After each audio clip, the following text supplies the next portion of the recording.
1927 का भारत केवल अंग्रेज़ों की गुलामी में नहीं था बल्कि जातिगत गुलामी में था। इस देश में इंसान की कीमत उसके जन्म से तय की जाती थी।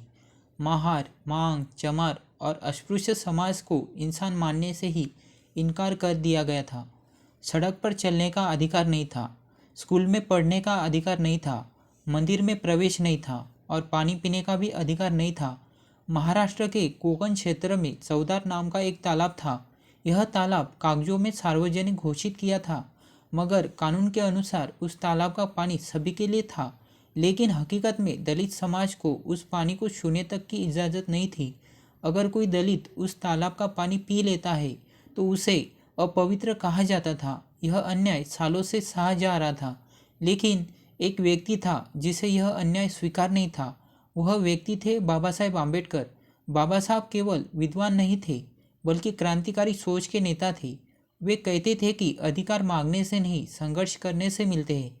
1927 में बाबा साहब ने ऐतिहासिक निर्णय लिया। उन्होंने महाड़ में दलित समाज की एक बड़ी सभा आयोजित करने का निश्चय किया। देश के कोने कोने से हजारों दलित भाई बहन महाड़ की ओर चल पड़े। यह आंदोलन पूरी तरह शांतिपूर्ण था। किसी भी प्रकार की हिंसा का कोई इरादा नहीं था। उद्देश्य केवल एक था, अपने अधिकार का उपयोग करना था। 20 मार्च 1927 का दिन इतिहास में स्वर्ण अक्षरों में लिखा गया। उस दिन बाबा साहब हजारों लोगों के साथ चौदार तालाब के पास पहुंचे।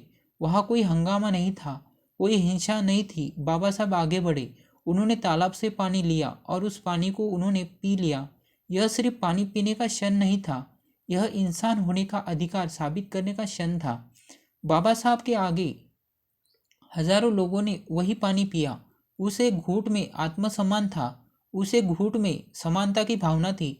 लेकिन यह दृश्य सभी को स्वीकार नहीं हुआ। ऊंची जातियों में भारी आक्रोश फैल गया। कहा गया कि तालाब अपवित्र हो गया है, तालाब में गाय का गोबर, मूत्र और गंगाजल डाला गया। दलित समाज पर हमले किए गए, उन पर झूठे मुकदमे दर्ज किए गए। लेकिन बाबा साहब डरे नहीं, वे एक कदम भी पीछे नहीं हटे। महाड़ में ही बाबा साहब ने एक और ऐतिहासिक कदम उठाया। उन्होंने मनुस्मृति का दहन किया। मनुस्मृति वह ग्रंथ था जो जातिगत भेदभाव सिखाता था। वह ग्रंथ इंसान को इंसान नहीं मानता था, इसलिए बाबा साहब ने उसे जलाया। मनुस्मृति दहन केवल एक किताब जलाना नहीं था, वह मानसिक गुलामी के अंत की शुरुआत थी। महाड़ सत्याग्रह के बाद मामला अदालत तक पहुंचा। सालों तक कानूनी लड़ाई चली। अंततः अदालत ने दलित समाज के अधिकार को मान्यता दी। महाड़ सत्याग्रह भारत का पहला संगठित सामाजिक अधिकार आंदोलन बना। इस आंदोलन ने पूरे देश को नई दिशा दी। महाड़ सत्याग्रह ने सिखाया कि शांतिपूर्ण संघर्ष से सबसे शक्तिशाली संघर्ष होता है। आज हम आसानी से पानी पीते हैं, लेकिन उस पानी के पीछे बाबा साहब का संघर्ष है।